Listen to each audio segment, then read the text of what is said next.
ce qu'il doit supplier pour moi. Bon, papa, on va t'expliquer l'explication.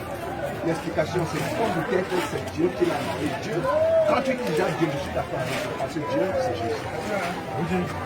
Quand tu as dit ici, Eric, aujourd'hui, tu acceptes un mot. tu es d'accord avec le père. Papa, n'entre pas dans l'autre sujet. Eric Timba. On peut sortir. La mission que Jésus a conférée à l'apôtre Paul.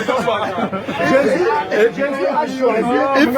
Il fit l'évidence. On passe qu'on va prêcher la parole aux nations. Hein?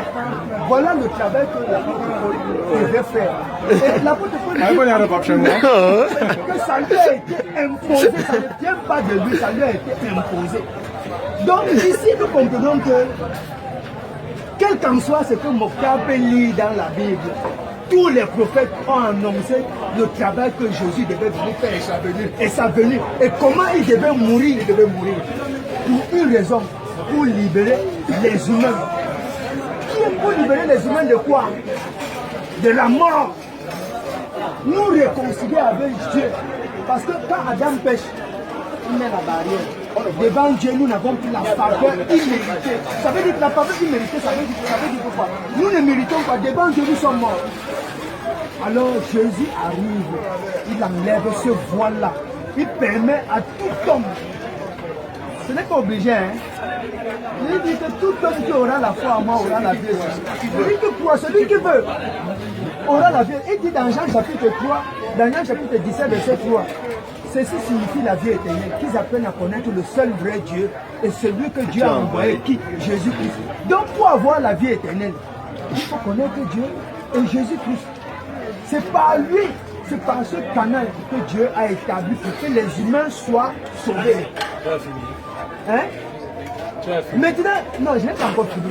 Je voudrais corroborer mon test biblique, vu ce Dieu et vu les tests bibliques que lui-même a dit.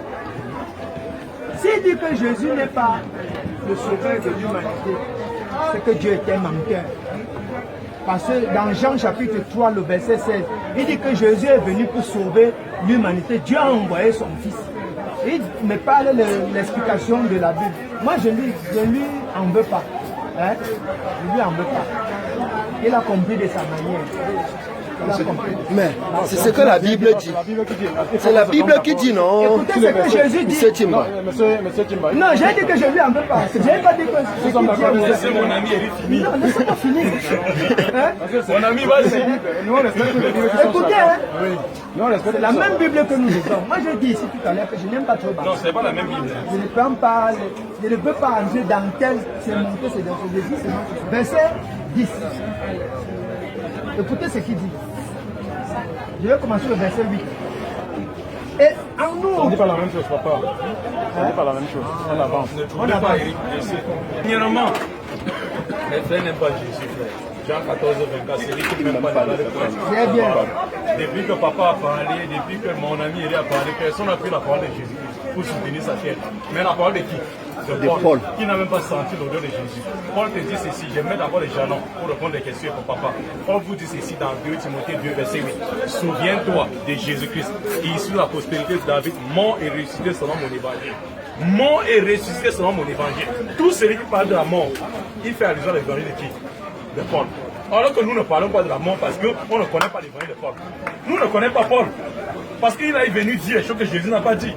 Par exemple, papa, est-vous circoncis? Oui, bien sûr. Comment? Oui. Es-tu circoncis, Eric? Oui. Lisons Galates, Paul, Galates 5, verset 2. En contradiction avec le Christ. En contradiction avec le Christ. Je vais répondre des questions. Contradiction. Galates chapitre Contradiction de quoi? On lit. Galates. Pourquoi est-ce que nous, on ne croit pas à Paul? Pourquoi on ne croit pas à Paul? Galates chapitre 5, verset 2. Papa a dit qu'il est circoncis, il dit qu'il est aussi circoncis. Voici moi, Paul. Je vous dis que si vous vous faites circoncis, Christ ne vous servira plus à rien. Christ ne vous sert plus à rien. Ça veut dire quoi? Ça, Galates 5, verset 2. Circoncis, ça veut dire quoi? Circoncis ici pas dans la loi de Moïse. La loi de Suivez. Oh, suivez, papa. Il y a une révélation là-dedans. Révélation quoi? Oui, quelle est la révélation? La révélation de circoncis, là, c'est le cœur. C'est le cœur. Là. Circoncis, ça veut dire dépouiller, c'est dépouiller. Donc, circoncis le cœur. Oui, c'est dépouiller des actes. Oh, comment? Il ne peut pas. Papa Roger, il ne peut pas comprendre. Suivez. Moi, j'ai dit ceci. Ouais, hein. suivez. Moi, on fait le statut. Eric, c'est moi qui Moi, parle. je voudrais que. Respecte la Non, parole. ok. Mon ami Eric, c'est moi qui bois- parle. je bois de l'eau. Non, bois de l'eau. Rafraîchis un peu ton cœur. Donc maintenant, comme je disais, mes chers frères, donc papa et Eric, papa d'abord prie.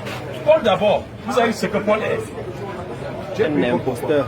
Parce que tu as dit que ce n'est pas. Paul n'est Parce pas que un les imposteur. enseignements, C'est un C'est un imposteur. hébreu. les enseignements de C'est un Paul imposteur. sont C'est un hébreu. contradictoires aux enseignements du Christ. Pour montrer que ce qu'il n'a pas envoyé. Parce que Christ était en Paul. Alors que Christ Suivez ce était que Paul avec dit. les disciples. Romains 3,7. Regardez ce que Paul dit.